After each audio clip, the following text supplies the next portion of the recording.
I'd like to welcome everyone to today's webinar. We'll go ahead and get started.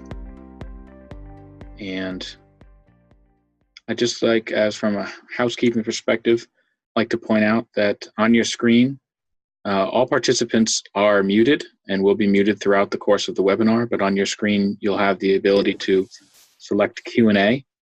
And from the Q&A, you'll be able to request questions or chat with us if you run into any issues. And we'll address all questions at the end. But without further delay, I'll go ahead and turn this over to Gary Rowe so we can get started. Great. Thank you, Josh. It's a pleasure to be here today, and it's also a pleasure to talk about this topic. I think it's a really important topic, and I think it's going to shape where technology is moving, over the next several years. So this is what we want to cover today. I'll start with a bit of a level set, which is an area and a topic that every client of ours is talking about and certainly moving towards. We'll then look at DevOps and microservices, these new development models, these new architectural models, and how they kind of fit in this environment.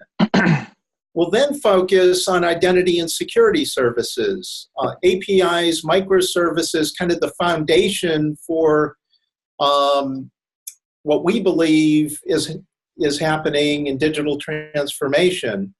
We'll then look at how these play together, how identity and security services are orchestrated and brought together and support this environment. And lastly, we'll provide some advice for enterprises in terms of what you do with this.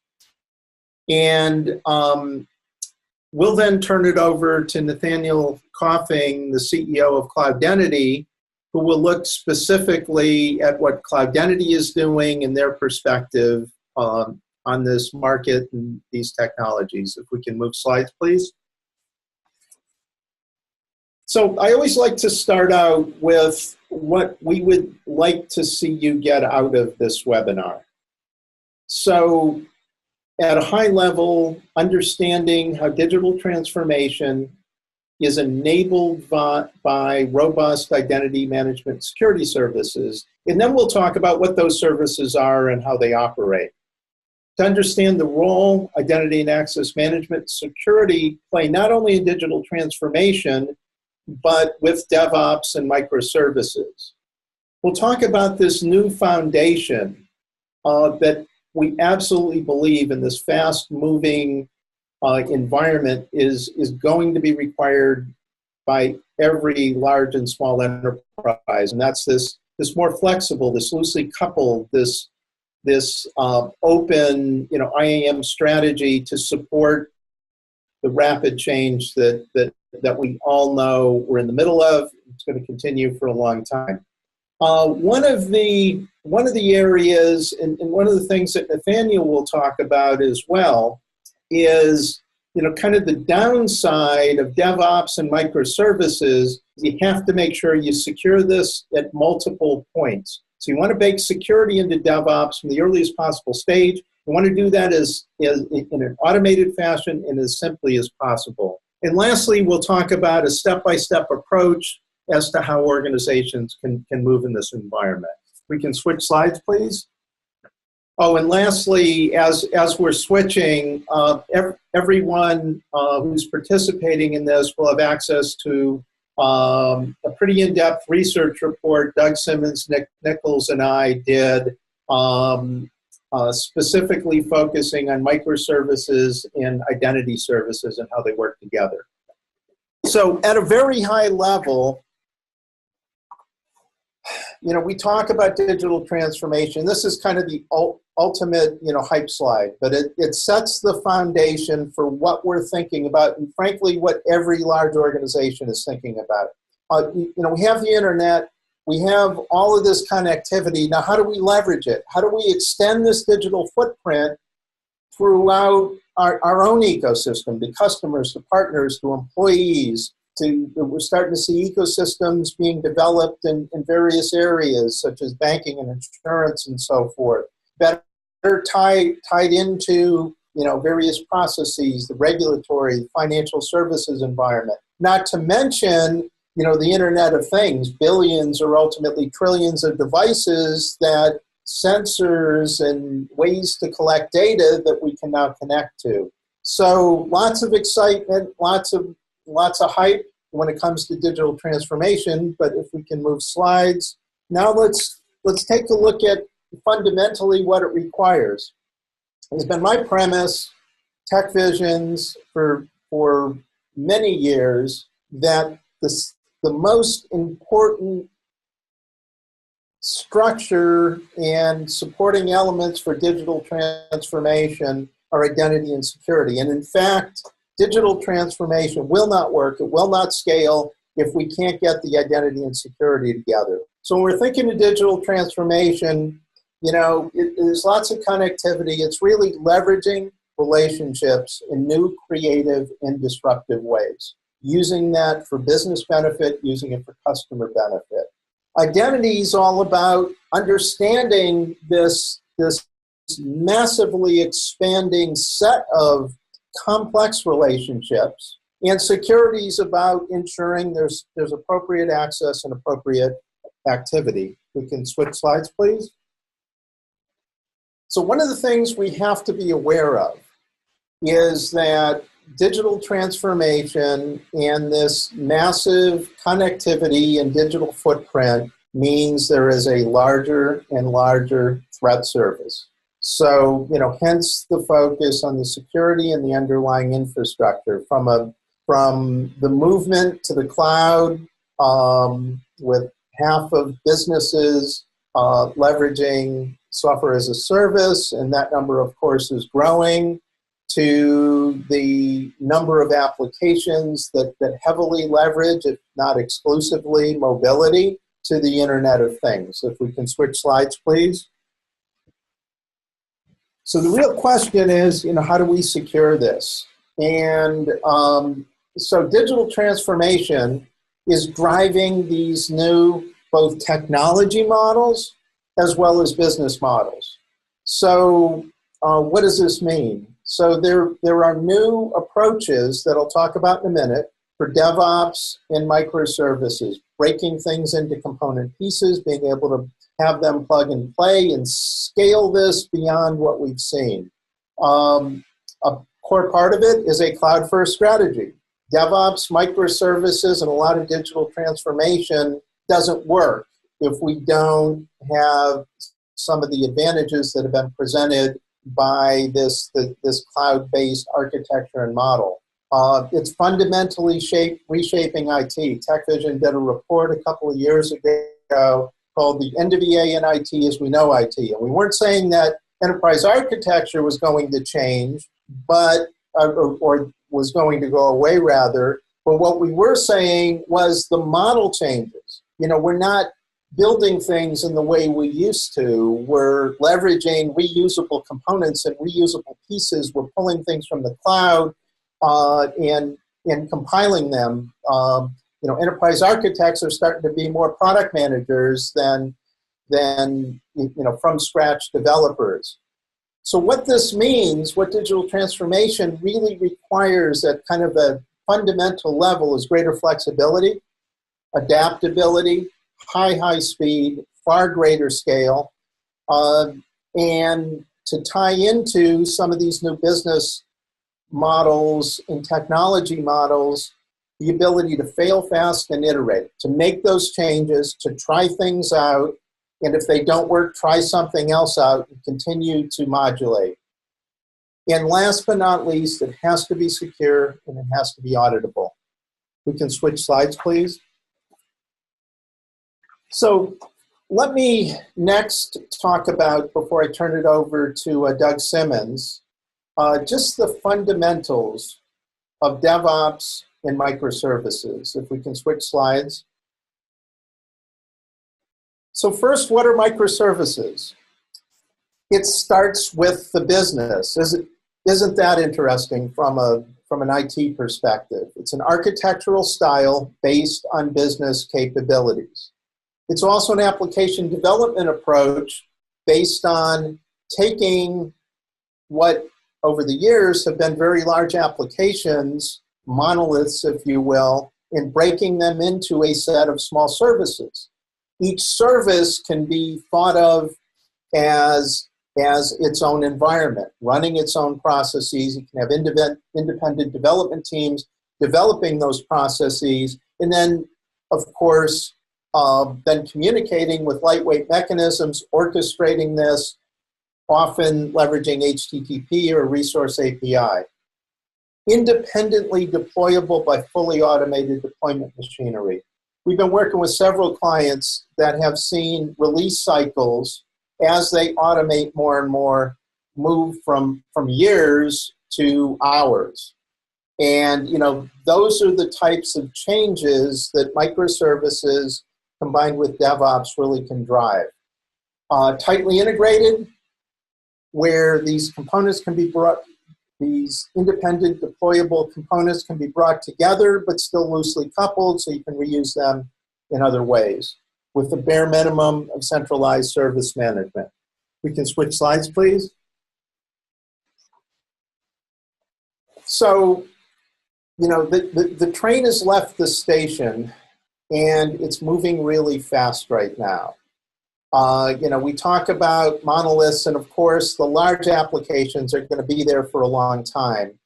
But the movement is towards this decomposition into microservices, leveraging, APIs and API gateways, taking, if you look at the monolith to the left, we have all the same components, but they were just all packaged in this giant application. Now what we're doing is we're taking these individual functions that are very business-centric and separating them, getting development teams that are developing those services and then recompiling them. And underneath all of this are identity and security services. If we can switch slides, please. So cloud and mobility have opened up all kinds of new opportunities. If you think about it, almost every major trend today that we see in IT is associated with the opportunities that have presented themselves via the cloud and via the mobile independent environment we have today. On the left, think about all the kinds of connected applications and devices and the areas that they can be extended to, customers, citizens. We're starting to see, smart cities, smart government projects. We're extending this to, millions or billions, over time of individuals and devices. That has fundamentally changed our data models, our analytic models, and so forth. So that's opened up all kinds of business opportunities. But now, as I turn this over, if we can switch slides. As I turn this over to Doug Simmons, this has presented the environment where we can begin to leverage the cloud. We can begin to leverage microservices and DevOps for those infrastructure services that are going to be absolutely critical for this to move forward. So at this point, I'd like to turn it over to Doug Simmons, who will dive into the next couple of sections. Yeah, thank you very much, Gary. And what I'd like to do is just, bring to light the need for an improved focus on security in the emerging DevOps world, and do a brief deep dive into the identity and access management aspects of security in that same environment. So next slide, please, Josh. So, over the past 30 years, we've been working with a fairly traditional security model, all of us, where it's perimeter focused and assumes the network is outside the application. This is called a north-south orientation, or top-down, where the browser, the front end, the back end, the data management is all assumed, and there are discrete connections through that environment. The security review inspection for new applications that are brought to bear is normally completed by experts after development has completed.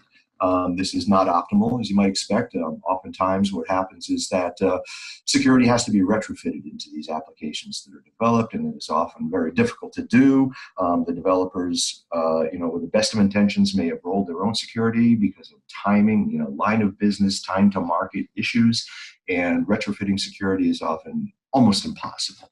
So that brings to bear a new DevOps environment that's been built on microservices and continuous improvement, continuous development. And there are challenges, as Gary alluded to, with microservices and DevOps. In this particular paradigm, the network is inside the application, and each service can evoke another service within the application. So there is what we call an east-west orientation to protect, and Nathanael will talk about that a little bit more in detail. The DevOps environment benefits require continuous delivery, so you don't stop the line at the end. It's not that kind of a production line environment, so to speak, where, as I mentioned earlier, then security comes in and says, okay, let's have a look at this. Is it secure? No. Oh no, what do we do? So again, even in this DevOps environment, without the proper preparation with the appropriate tools and the things that we'll continue to talk about in the rest of this webinar, you may be faced with developers who were forced to roll their own security. So we need a better model. Next slide, please. Next slide. Okay, thank you. So what we do is we have to develop an environment that solves for a number of issues, for a number of challenges that we have. So compliance is one. Compliance is not now just protecting personal identifiable information, but it's protecting individual services and not just at the perimeter. If you recall, I mentioned this east-west orientation where services call services, right? And all of those need to be protected. You need to authenticate and authorize and audit and all of the things that you needed to do from an identity management standpoint anyway. We have to protect the APIs and the queues and the messages that are transmitted between these APIs and queues with encryption, with digital signatures, with non-repudiation, those kinds of capabilities. We have to make microservices security capabilities available through a self-service platform, so security is built into the delivery model, not bolted onto the end. If you take nothing away from this webinar, that particular bullet might be the most key.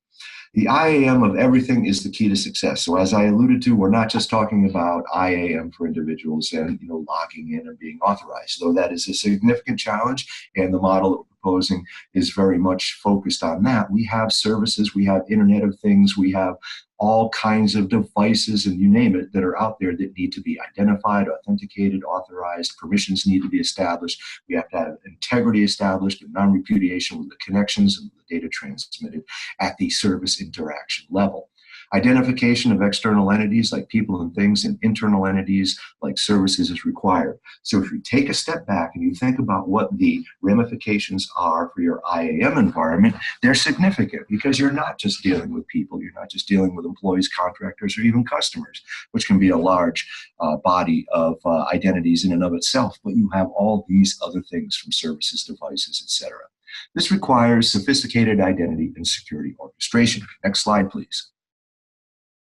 So what we've done is established a small number of basic principles that I encourage you to take to heart and think about as we progress through this webinar and as the webinar concludes.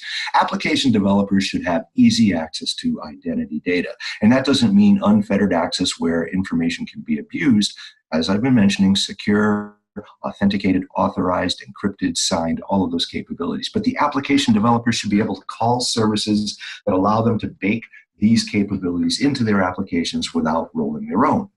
Otherwise, of course, they will continue to build their own identity silos, and we already have too many silos, identity silos to begin with. And as I mentioned, the expansion of that will grow exponentially as we bring more services and devices and things into the environment. Next slide, please. Keeping this easy while still working with pre-existing environments requires some sophistication, scalability, and performance under the hood. So I know that basically everybody that's on this webinar, or at least I will make an educated guess, has an identity and access management environment in place in their enterprise today. And this is not going to be ripped out and replaced with something totally new, but it needs to be interfaced with and expanded, scaled, and made flexible to be incorporated in a more mature DevSecOps environment. Next slide, please. So how are we going to do that? Identity and security orchestration, we'll talk about that in the next few slides. Next slide, please, Josh. So without belaboring this slide in too much detail, it's putting cybersecurity into context. Identity-based cybersecurity controls are key to addressing the rapidly expanding threat surface. As you can imagine, with the drivers, just a small subset of drivers that we've listed on the top here, from application growth, right? Across applications, mobile platforms, all kinds of line of business, time to market issues to get out ahead of the competition. Customer engagement, interact with more customers, partners, and devices, and improve the user experience. Don't degrade the user experience by rolling out more, better, faster, cheaper capabilities. Cloud adoption and the Internet of Things, just a small number of myriad drivers that will be bringing increased threats to the environment that you have today. So the expanded threat surface, the implications you see, the threat surface with increased vulnerability exposure is just a natural byproduct of this increasing landscape. So what we need to do is look along the bottom here. We need to bolt security into the DevOps environment. We need to have application security where applications are secure, beginning with the writing of code, and real-time protection when code invokes other aspects of code, as I said, in an east-west orientation. We need to have identity and access security, authentication of people and devices and services essential to anywhere access and personalization of services is required. And lastly, data security. Data will need to be secured at the workload level so it can run in any private or public cloud. This is where encryption and non-repudiation or digital signatures becomes absolutely paramount. And as I mentioned, the security needs to be baked in here. These tools and these capabilities need to be readily available to application developers so that we don't create one-offs, but we do these in a uniform, consistent, and compliant way. Next slide, please. So there's a couple of key things or aspects around identity management that need to be factored into what a DevSecOps environment should entail. One of the most principal ones is identity aggregation. So as you might expect, there are a number of repositories throughout an enterprise that has identity information. Certainly that is true in most cases, even for people information, whether it's employees or contractor databases, HR, Active Directory, customer relationship management systems, and all kinds of databases on and on have people information in it. But again, remember the exponential nature of this paradigm shift is that now we have services, we have to have application services and microservices identified, we have to have devices, we have to have the network identified. All of these things need to be captured. And they need to be made readily available to application developers on the run so that you have to have a better aggregation or collection model to be able to see into those repositories and get at the information you need or an application developer needs during runtime to be able to connect and authorize, authenticate, and send data. If attributes change frequently, sometimes a virtualization model can become very useful so that with these underlying repositories, you're not forced to continually synchronize data into a central repository where it becomes stale as soon as the synchronization is done, but instead have virtualization capabilities to pair into some of these authoritative source repositories and get at the data that you need from an application development standpoint in real time. Next slide, please. The dynamic view is, from an identity aggregation generation standpoint, is that consider consuming applications along the top. I have two very simple examples here. One consuming application needs to see identity data in a hierarchical view. It may have been written with an LDAP kind of a mindset and expects to see things, again, in that traditional LDAP a hierarchical model, which is, of course, something that is enforced greatly by Active Directory. On the other hand, you may have a consuming application that doesn't look at data that same way, but looks at it from a geographical standpoint. So it's going to be taking attributes other than the actual hard-coded storage hierarchy of the data and look at those attributes in a more dynamic view to be able to say, similarities exist across these attributes, not necessarily from a hierarchical standpoint. Those are very important aspects to be able to make available. That's why I was talking previously about possible virtualization or other capabilities allow you to peer into this data and make runtime decisions using this data without hard-coding everything. Next slide, please. Orchestration. So just being able to see the data is one thing, but adding new data or changing data or removing data or disabling data is just as important. As people leave organizations, as customers leave, or are added, I should say, in a more positive standpoint, or as new services are added or services are changed, that information needs to be reflected in this runtime environment. So what you have here are a number of capabilities that are joined to what I was talking about from a viewing standpoint. So not just viewing the data, but being able to orchestrate the changes of that data from the source system repositories and make it available to the runtime applications is just as important. That should sound like a no-brainer. It's imperative to understand, though, that all of the data continues to change from its source standpoint, and the application developer needs to be able to rely on being able to get at the data the application needs in terms of its newest and freshest format, and not be looking at stale data. Next slide, please.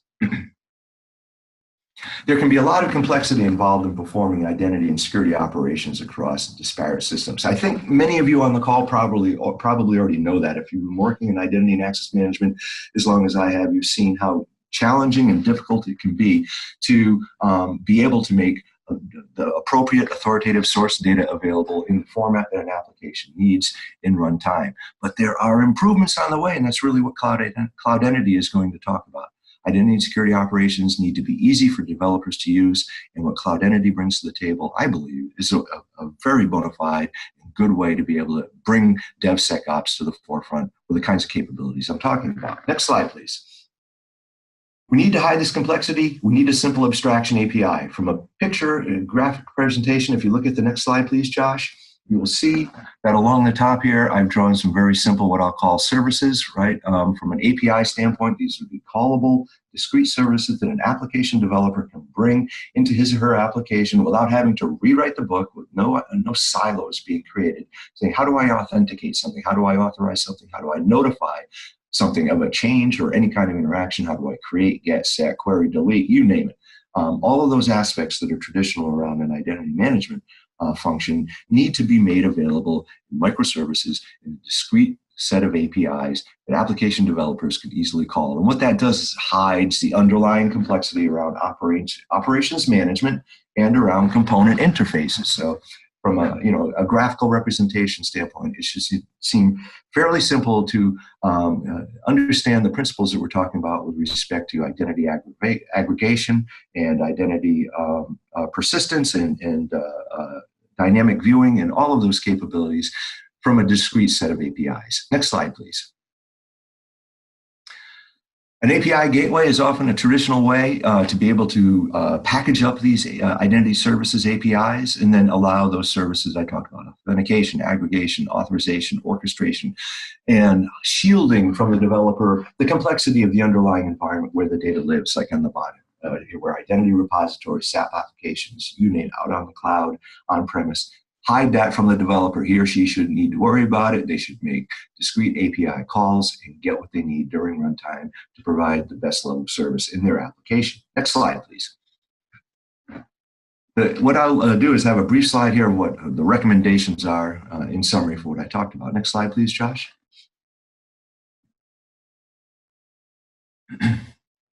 Thank you. Application development is shifting towards leveraging microservices-based architecture. As Gary said, the train has left the station. My favorite euphemism is the horse has left the barn. Either way, this is why you're probably on this webinar. How am I going to bring identity and access management, improved security services to the forefront? Identity services can simplify how applications interact with identity information while improving security and consistency across applications. That's a mouthful, but that's really the net of what I talked about in the preceding slides. Identity aggregation and orchestration technologies can take the burden of this complexity off the application developer's shoulders. That is a prerequisite that has to be done for a new DevSecOps paradigm to emerge, for microservices to really take hold. You really have to decrease the complexity and improve the consistency. Identity security services are being served up as microservices, and they help secure DevOps environment early and often, and they help developers focus on the applications, on bringing the business what the business needs, not IAM and security and other technology. You need to look at an identity and access management and overall security paradigm that takes into account the kinds of things we've been talking about. I believe Cloudentity has a very good offering, and I'm going to hand the baton over to Nathanael to talk in more detail about how their product set does meet these needs. Thank you very much. Thank you, Doug. I'm Nathanael Coffing, one of the co-founders as well as CEO of Cloudentity. And I wanted to say thank you, everybody, for joining us today. And as you're all well aware, and probably one of the reasons you're also on this call, the cloud wave is broken. We have seen just massive adoption rates and massive transitions of applications into cloud-centric architectures. And when I say cloud-centric, what we're really talking about is a distributed architectural platform. So we've seen a complete dissolution of the perimeter, our kind of common ingress-egress point, which was protecting north-south applications, and a movement into a distributed perimeter that needs to be app-specific. So as you're thinking about functions, as you're thinking about containers, as you're thinking about service meshes, all of those are outside of the perimeter and need to have protection for that intra-service communication. Now, most importantly, and at the core tenet of what we're doing as a company, is engaging with the software developers, because software developers are now aligned with the business function, and they're moving at such a rapid clip that security, identity, kind of the legacy pieces that have relied on that traditional four-wall, WAM-style architecture to help them aid and protect the internal applications are being brushed aside as that application perimeter is, as that regular security perimeter is being demolished. It's being realized kind of across the industry, right? So Werner Vogels came out very, very strongly in December of this year at AWS reInvent saying security is now all of our responsibilities. So it doesn't matter whether an IAM practitioner, a data security practitioner, or a developer. We need to make sure security is integrated at every step of the CI/CD process as we're building all these net new applications. If you think about the landscape of where we are today, most of us are trying to backport and backfill, for applications that have already been built. And at the same time, these applications are being decomposed, move outward at such a rate that even as we're, focusing on governance or whatever it may be for those applications, they're already being moved out into the cloud. And so we're setting ourselves up in the same way, for the same type of failure. We're always chasing after our own tail instead of getting in front of it by giving the developers the tools they need to make a seamless identity access layer for all of these net new styles of microservices and applications. At the core of that is, what is an identity at this juncture, right? So an identity is moved kind of from that very employee-focused, user-centric model into an identity for anything, right? So users, services, things, all of them need to be first-class citizens in the identity world. And the relationship between those things, the relationship is what's showing up in the transaction, because I'm a user on a device at an application, is what's governing the access control and the underlying revealing of the sensitive data that people are consuming to make these applications valuable to ourselves. We're seeing identity get pushed out even further. Meaning it's not just user services things, but also data streams, which is kind of a mind-boggling concept when you start to think about it. But as you devolve into these distributed concepts, I need to have independent access control for any user service thing that's accessing a data stream. And that data stream isn't necessarily owned by anyone, so it has its own independent identity. So what's driving all of this? The first thing is an application model shift. We've moved from that traditional three-tier architecture that's all north-south into a distributed architecture, moving everything east-west and north-south. The second is a data model shift. We have the traditional kind of three-tier employee-centric data model with a user accessing one or two devices across a series of applications to a very distributed model where I need to build these relationships inherently, wife and a husband forming a family relationship, sharing access to things or to different devices. And then also using some of the same devices to manage those things as well as alternate devices. Finally, we're seeing a massive increase in the transaction complexity. As you think about how you're devolving and decomposing monolithic apps into microservices, we went from a very traceable, web app database kind of model into all these independent microservices that need to maintain user context, that need to authenticate, authorize each other, that need to have all the intra-service identity management capabilities that we've previously assigned to the traditional application model. As part of it, obviously, the model for authorization has shifted rather dramatically too. If you don't package your authorization alongside your services, essentially building what we call a micro perimeter, but is a very app-specific perimeter with a co-joined policy decision point, a co-joined policy enforcement point, co-joined API security, you're not going to be able to leverage that fundamental base layer for your application developers to protect all these net new services that they're building, and they're building them, in real time. If we look at what some of the big guys in the world are doing, they're deploying applications every 15 minutes, all day, every day, in a true CI/CD model. So one of those big questions for us is, how can we engage those developers? We've already kind of done as an industry, we've already done here's an API you can use, or here's an appliance we're going to put in front of your application. And they haven't been very successful.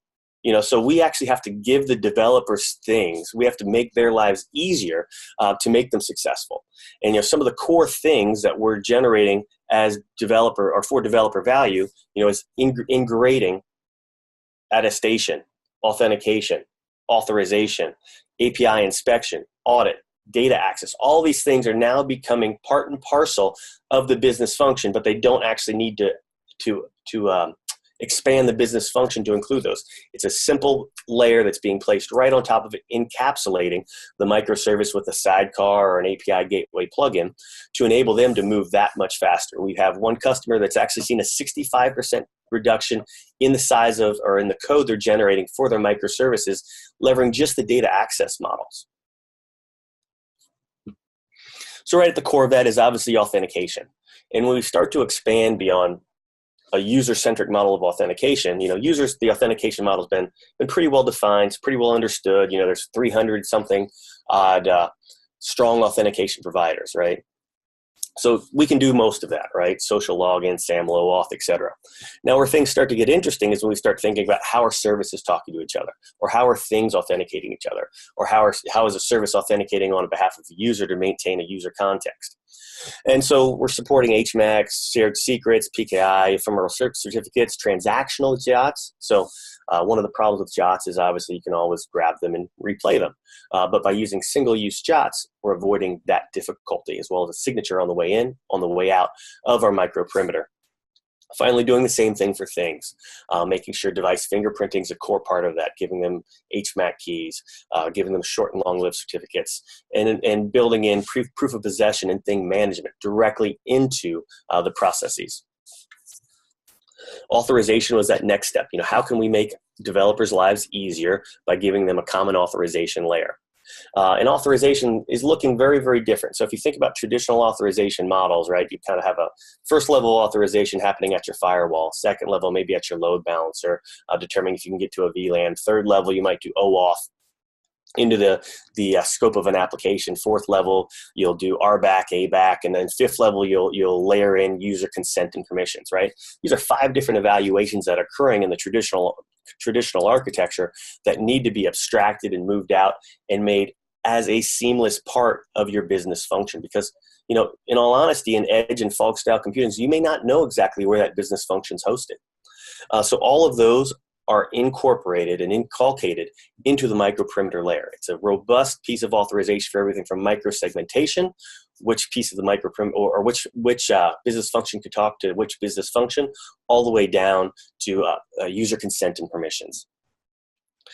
Using that, we build that optimal value, right? Making the life of the developer as well as the life of the user as frictionless as possible.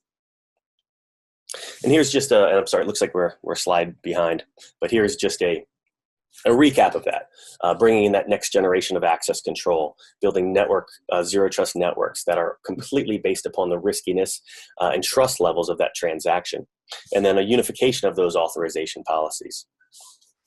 So at the core of what we're doing and what our customers are doing is using our trust authorization engine. In that authorization engine, obviously, we're building the relationship between the users of services things. We're supporting all the open standards for integration with within or to your existing identity environment, SAML, OpenID, OIDC, OAuth, etc. And then we're taking feeds from your known data threats as well as your existing data infrastructure to build risk. and that risk is applicable at any one of those authorization levels, from micro-segmentation all the way down to permissions and consent. So one of the questions is, well, how do you do this? What does a real life transaction look like? And so this is a modeling of our Edge API gateway. It's also the same model that's used within the sidecar, and the same model that's used to protect functions within the API gateway plugins for existing API gateway vendors like Apigee or AWS. So what we're doing is we're offloading secret management. We're doing a validation, a signature validation of the underlying function or microservice. We're bringing in that network level micro-segmentation. Can this function talk to these other functions? We're doing a first base level layer of API security. Is it adhering to the YAML spec that you've published for about this application? Some perimeter inspection, things of that nature. And then finally, are you actually authorized via OAuth to get to this scope? Finally, the business function can rely and just be a business function. I mean, that was the core design of the microservice. Let our business developers actually adhere to the business functionality that they're trying to build, and offloading security entirely from that plane. So they're able to do two things. Right? They can consume data, right, that we're exposing to them, either directly to the microperimeter, or the microperimeter can actually go and augment that data from a virtual directory platform. Second thing is they're able to enhance their authorization. So offload authorization from the business function itself. And that's all levels of authorization. Finally, who can this business function talk to for the next step in the transaction, going to those very complex distributed transaction models, re-signing that transaction for non-reputable tamper-proof audit, and continuing the transaction chain. So right at the core of that, and a lot of questions that we start with is, where am I, or how can I use your product, if I'm nascent in my cloud maturity curve? We're starting off with a data center and our traditional apps, and we're providing value right there, right? API security, we're encapsulating that traditional app with our Edge API gateway, which is extremely lightweight. When I say extremely lightweight, I mean several hundred megs, including JVM and disk space. That's offloading OAuth, offloading your identity functions, and giving you API security right from the get-go. Second is, okay, well, we got past our data center, and we're doing IaaS, right? We're just starting to re-platform into the cloud. We're starting to think about microservices. We're flushing out our CI/CD pipeline, and we're building that API-centric layer that we know we need. In that case, we start to bring even more data and value into the equation, adding in micro-segmentation, bringing in compute workload attestation, authentication audit, and then providing full transactional visibility. And this is the big one, because without transactional visibility, you actually don't really have security. You can't inspect. If you can't see it, you can't inspect it. I'm sorry, that's what I'm trying to say. Next step is, we're starting to adopt serverless, right? So we have a few AWS Lambda functions. How do I have single sign-on between my AWS Lambda functions all the way down to my containers, down to my traditional apps? In this case, we're starting to add entitlements, permissions, consent, as well as all these other different pieces that we talked about already. Lastly, we're seeing people move into that service mesh concept, the Istio, Linkerd of the world, where they're building self-building networks. They're doing orchestration and between services that's just native to the services themselves. Removing more and more of the network level and bringing in more and more abstraction, making the developers' lives much, much easier for rolling out applications, but making security and identities' lives much, much harder. In this case, we're building a self-organizing security plane that works in conjunction with Istio or works in conjunction with Linkerd to protect and bring that native identity layer, as well as all of these cascading security features into the containers, functions, and legacy apps that might be part of that service mesh. So what does that look like in the real world?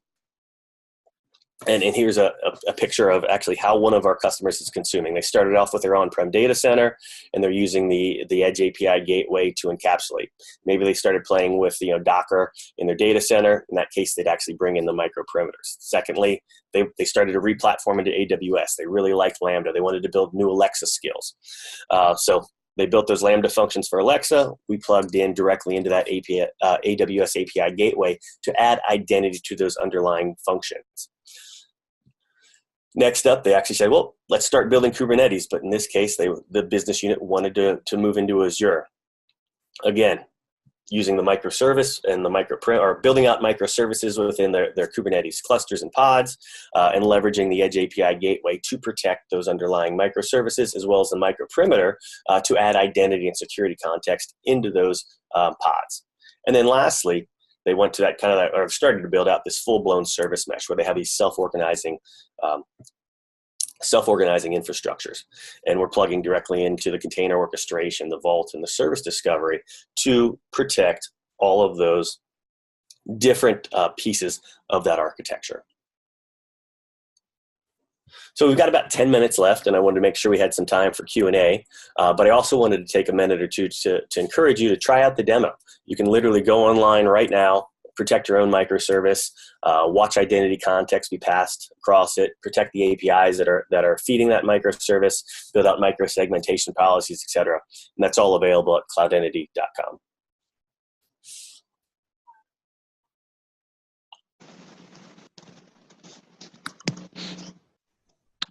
Okay, thank you, Nathaniel. We do have a few questions. Just a reminder to everybody, you can use the Q&A portion, the Q&A option, and that will allow you to be able to ask questions. Our first question it's probably for Gary. My enterprise wants to move to DevOps and microservices, but they have so many legacy systems and ingrained applications. How do we move, and how can Cloudentity support this environment? So it looks like we have a two-part question here. So Yeah, Gary, thanks. I think that the opportunity is to basically take a look at maybe the slide that Nathaniel was showing on the hybrid environment. One of the challenges almost every client of ours starts with, and it could be moving to microservices and DevOps, it could be moving to blockchain, is, we have this ingrained base, how do we move? And what you want to do is you want to begin to move one step at a time. You want to be able to kind of segment some of these areas. You want to be able to, begin to work and play around with these services. And, irrespective of how excited we are, and, I know Cloudentity is about this new kind of flexible DevOps microservices kind of container-based model that will speed things up and will scale. Hybrid environments are going to be around for, decades. And, we're not going to move from the, tightly ingrained, SAP applications that lots of big customers have. So, I think, my thoughts are, look at it from a kind of pragmatic testing, one step at a time perspective. Look at it in terms of your overarching architecture, try to get a sense for where you want to move. And then maybe what I'll do is also turn it over to Nathaniel. It looks like part of this is, very Cloudentity centric. I think they're thinking through these things well. So, Nathaniel, do you want to talk a little bit more specifically about maybe some things that you've seen? Sure. And that's a pretty common question, right? Because there's a lot of frustration as people are trying to adapt to the hybrid cloud style environments. So right at the crux of that question is can you protect my legacy applications reusing my existing identity infrastructure in the same way that I want you to help me protect my net new applications? And the answer is yeah. The tool set's already there to be part of your CI/CD or your DevOps pipelines.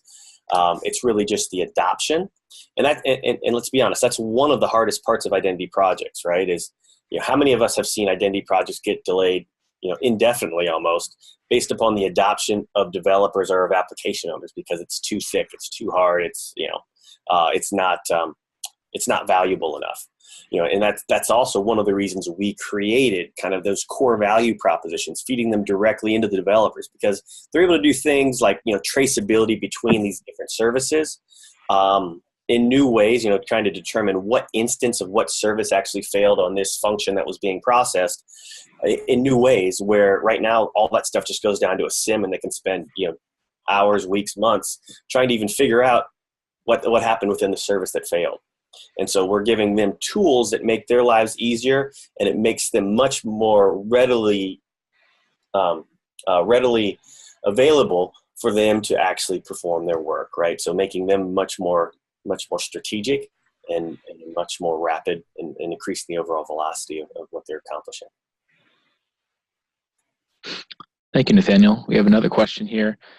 This kind of changes the topic a little bit. So what is the relation between Cloudentity and service mesh tools?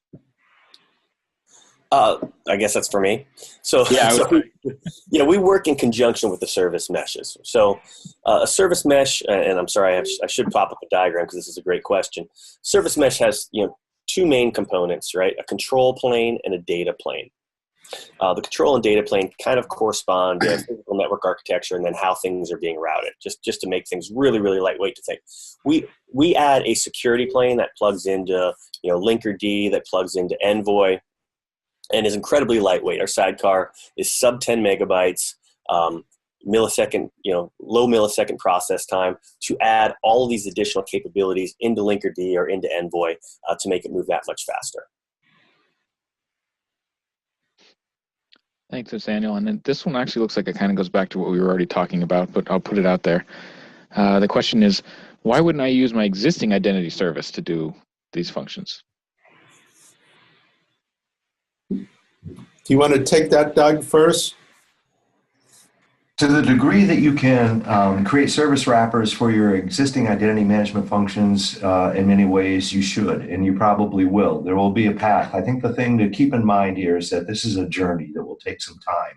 And one of the things I called out in my slide was the fact that legacy IAM environments abound. We know that. And throwing a baby out with the bathwater isn't what should be recommended.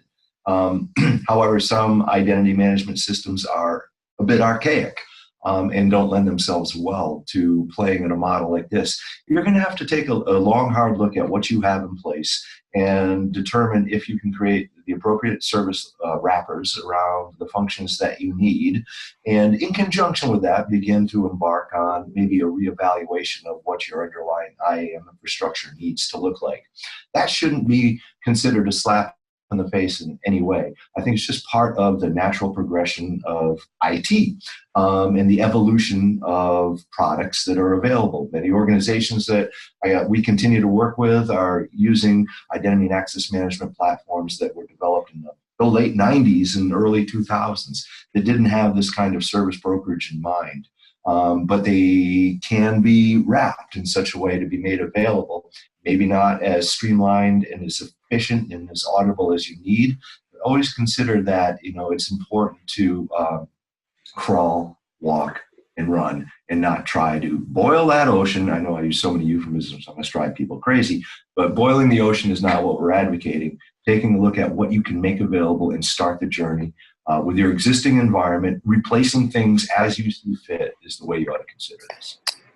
Yeah, and I'll add one thing quickly to that, Doug.